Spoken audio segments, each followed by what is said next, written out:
Man, Luka Doncic is such a special player, man. Welcome to the Put Him on a Poster podcast. And let's talk about the Dallas Mavericks today, man. They played today against the Washington Wizards, and, this was a very good game. It was a very close game. Washington, they barely edged out the Dallas Mavericks today. Luka had a great performance today. Put up 40 points, 15 rebounds, like 5 assists, 6 assists. I mean, he had an amazing game today. And, you look around at their roster, Dinwiddie had like a 20-point game today. Dwight Powell had like 22 and not like 10 and 5. Like, he was amazing today. And, I mean, Dallas shot pretty good from the field today, but things just went the Wizards' way tonight. I mean, Kyle Kuzma, he put up 30 points, 5 rebounds. I mean, he was amazing tonight, and I think that Rui Hachimura trade is really opening the depth for him, and I really think that this is going to help Kyle Kuzma develop even more and kind of help him reach a higher potential than what was going to be the case before. Because before this, you have to make minutes for Rui Hachimura. He's still a young guy. He could still progress. I mean, yeah, he's kind of just fit into this role. And I think now that he's gone to the Lakers, maybe that role will open up a little bit more for him. But, looking back at Kuzma, it's like, okay, now I have this role. I don't have to worry about somebody behind me. Let me just start to take over. And now, as you can see, Kyle Kuzma wants an extension. And so I think them trading Rui Hachimura kind of helped Kyle Kuzma, and I think it's going to help the Washington Wizards in the long run. Bradley Beal, he had a 22-point game tonight. He wasn't bad. He struggled from the field, but I mean, they won. I mean, that's all that matters. Winning is the most important thing in basketball. But let's get back to Luka Doncic, man. Luka is so special, dude. I mean, the things that he's doing at 23 years old is crazy. Dude is averaging 33 points per game. He's averaging 9 rebounds and 8 assists. Like what? That is crazy to think about, dude. He's 23 years old. He's been in the league for 5 years. And he's honestly has some of the best stats in the NBA, if not the best stats in the NBA. And, I mean, the biggest deal with Luka is his team is the Mavericks, they're just kind of a middle-of-the-road team. It's not like Nikola Jokic in Denver right now, where they're the number 1 seed. The problem is Dallas is just kind of average. And, I mean, if you take Luka off of this team, yeah, they are going to be a way worse team. There's no denying that, but I mean, you look at what Luka's doing, and the fact that Luka's even carrying this team to where it is, to them potentially being a somewhat decent seed, is just crazy to begin with. And I mean, the Mavericks need to make some moves to build a championship contender around Luka. There's no denying that. You look at how their team is constructed, and Dallas Mavericks, they tend to run this offense where it's let Luka kind of ISO, especially when it comes to crunch time. It's let Luka ISO, spread the floor, do a little 5-wide thing, and just let Luka get his bucket. And I mean, watching the Lakers versus Mavericks game a couple weeks ago, where they went double overtime, you look at that, and that's a prime example of this. It's Luka had 2 clutch baskets in both of the overtimes, which props to him. Luka is such an amazing clutch player, but carrying on, it's incredible to see what he's doing. And Dallas is running this offense where it's hey, get out of the way of Luka, let him do his work, which I don't think that's really the best thing that Dallas should be doing. Because I mean, you look at James Harden now, and you see what he was doing in Houston. He was averaging 35 points a game in Houston, but the deal with James Harden, his body is just wearing out. I mean, it's sad to say that, but I mean, James Harden now, you can tell he's kind of lost a step. I mean, yeah, he's been playing pretty good for Philly this season. I mean, yeah, he's not putting up the same stats that he put up in Houston, but I mean, he's putting up pretty decent stats. But I mean, you could see the wear and tear on his body is starting to take shape, and James Harden isn't that good, or isn't that level of player anymore. And the thing that's going to happen with the Dallas Mavericks is eventually Luka Doncic is either going to leave, or he's going to get to the point where he's just wore down, and he's not going to be anywhere near the same player that he is right now. Yes, he's still very young, but Dallas needs to take advantage of this and save Luka and kind of bring him along to have a longer career. And so, I mean, the moves that I think Dallas needs to make, I think Dallas needs just a better secondary ball handler. I mean, you look at their team right now. Yes, they have Spencer Dinwiddie, and Spencer Dinwiddie's been, fairly decent for him. But I mean, losing Jalen Brunson this offseason really hurt. And I mean, you can see now how Jalen Brunson's doing on the Knicks. Jalen Brunson's had a very good year, and he's arguably an all-star. And I would be pretty surprised if he's not. He's been that good for the Knicks, and it's helped out. It's helped the Knicks a ton. Like, looking at the Knicks now, I mean, you see how they are. Jalen Brunson's been a big part of the success for that team. And, them losing Jalen Brunson is really, really hurting the Mavericks. And I mean, like, yes, Spencer Dinwiddie, like what I was saying, he's a pretty talented player, but Spencer Dinwiddie isn't on the same level as Jalen Brunson. Like that, there is a big gap between those two type of players. And so what I mean, my personal opinion, I think Dallas needs to make a move to try to get someone that's like a better secondary ball handler. And I think the very perfect guy for Dallas would be Chris Middleton. I mean, yes, Chris Middleton is having a down season this year. There's no denying that. But a lot of that's been to injury. Like, I mean, he's only played like 10 or 15 games this season. He really hasn't got that much of an opportunity. And in the games he has played, he's been injured. I mean, you can't do much with that. And I mean, you look at what happened in the playoffs last year. In my opinion, if Chris Middleton played, they were beating Boston. That's my personal opinion, but I think they could have beat Boston, and I think they had a chance to go on and compete with the Warriors. Not saying they would have won, but I really think they had a chance. But anywho, I think Chris Middleton would be perfect for this team. You look at Chris Middleton, he's played alongside Giannis most of his career. And I mean, you look at Giannis is kind of in a very similar situation, but Milwaukee, the difference between Milwaukee and Dallas is Milwaukee set Giannis up perfectly. Like, you look at Drew Holiday. Drew Holiday's is a really good defender, but he can also spread the floor. He can create his own shots, which is a big thing. You look at Chris Middleton, same deal. Pretty decent defender. He could create his own shot. He could spread the floor. And you look at players like Grayson Allen. You see like what they had with Wesley Matthews in the past. You see Pat Connaughton. You see Brook Lopez, Bobby Portis. You see these guys. They're all good defenders, and they can all spread the floor. And Giannis has the perfect situation around him. And Dallas needs to make that kind of moves. And see, yeah, I don't think Milwaukee gets anywhere close to letting Chris Middleton walk or trading Chris Middleton. But, Chris Middleton would be like an absolutely dream come true fit for this team.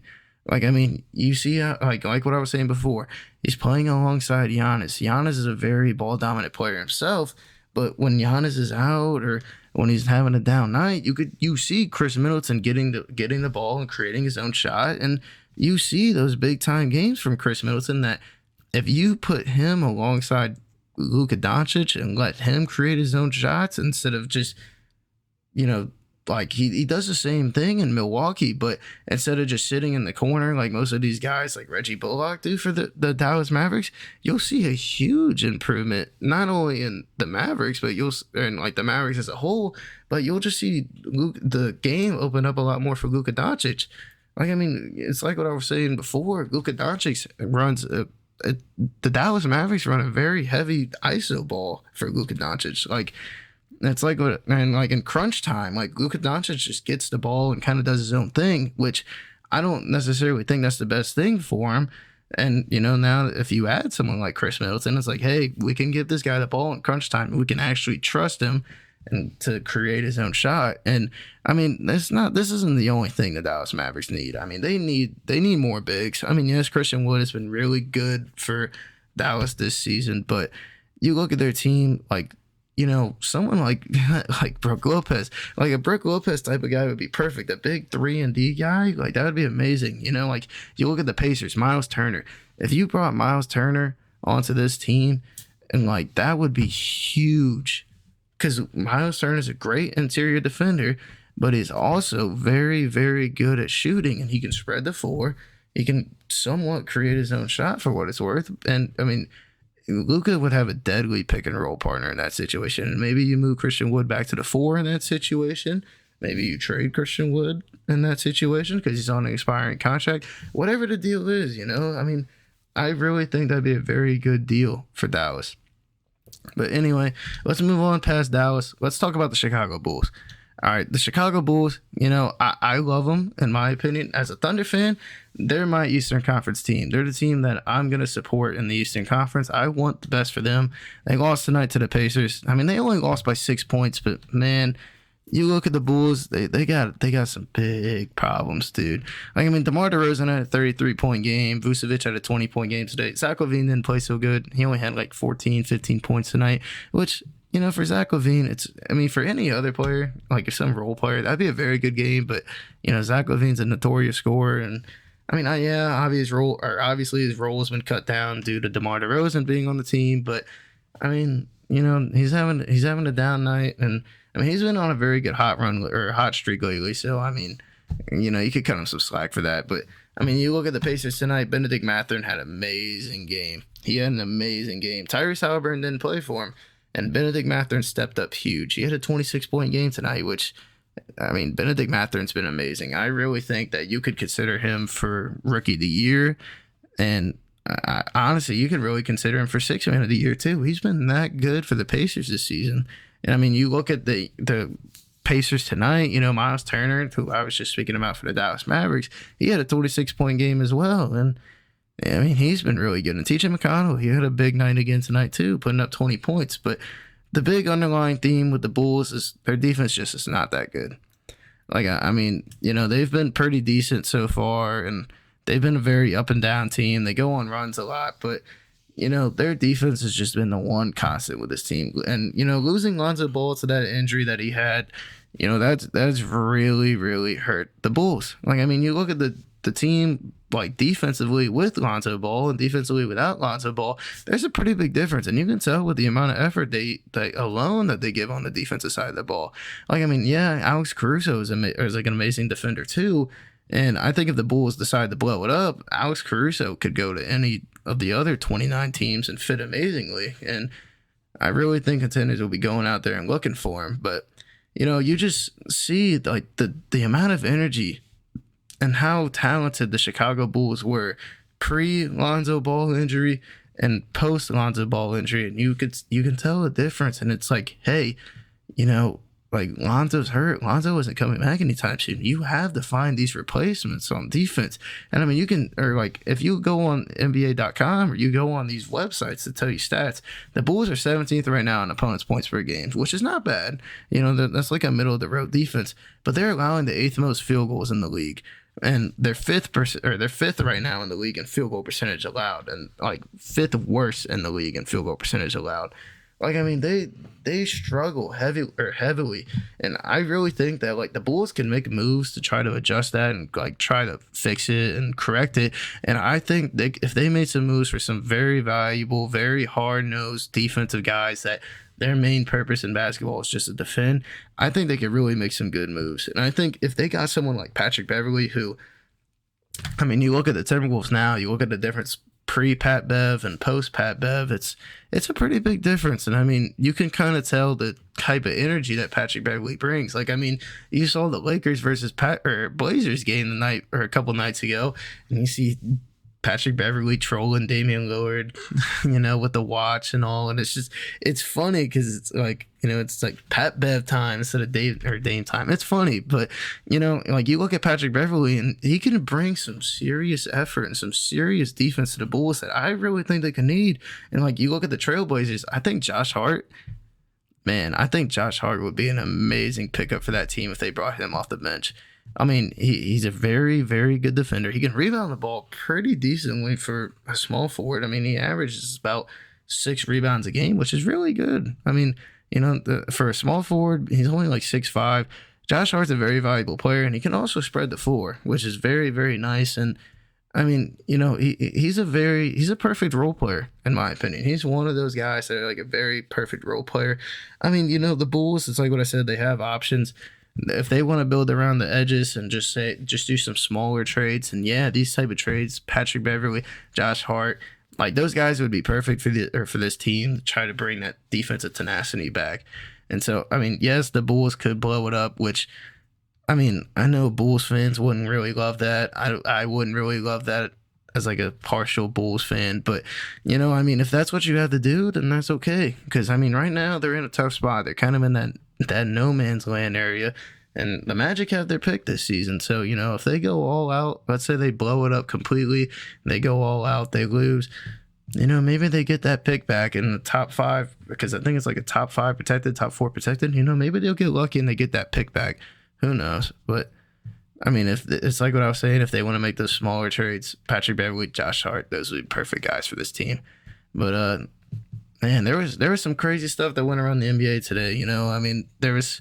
First thing that got introduced was the new All-Star draft. It's kind of cool how they did this. They put the draft like right before the tip-off of the game, which I mean, honestly, as a fan of the NBA, as a big-time fan of the NBA, I personally like this a lot. Like, I really think it gives like a pickup kind of style to the game, gives a good old pickup feel, go play in the park, have fun kind of feel to the game. And I really like the idea of it, and I really hope the NBA kind of sticks with this. Obviously, you'll have to see how it is whenever it actually comes to the time of it.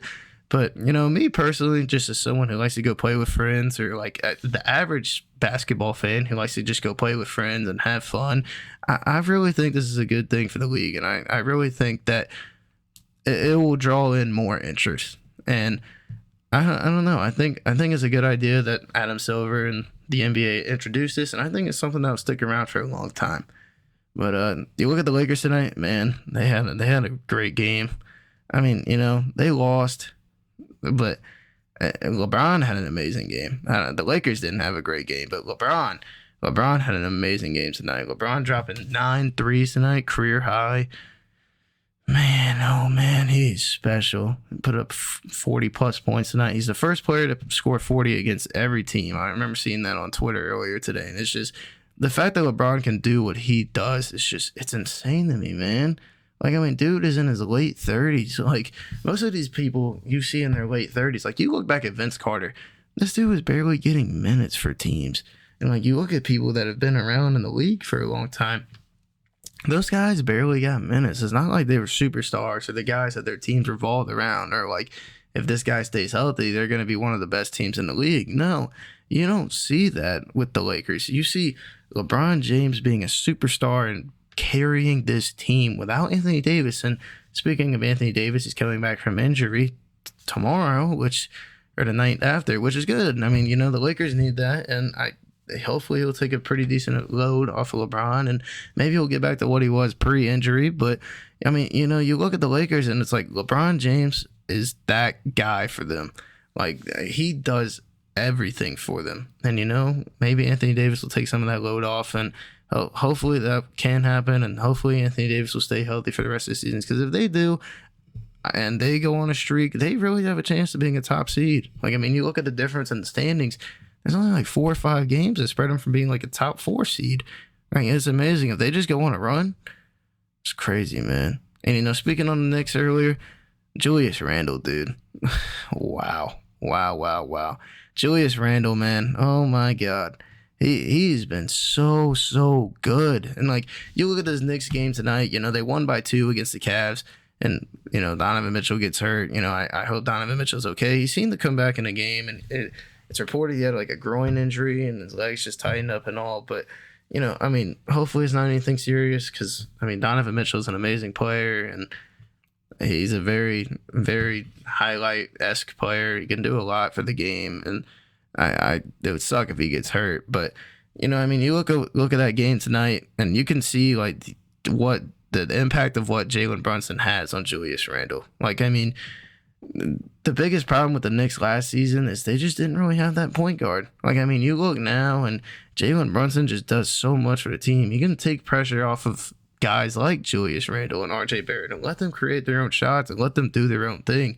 And I think that's huge. And he can set them up for shots, which that's something the Knicks didn't have last season. It was mostly Julius Randle taking himself. And Julius Randle was getting a lot of double teams last year. You don't see that very often this season, unless Julius Randle's having an amazing game. You don't see that very often for RJ Barrett, and I think that's helping them out a lot.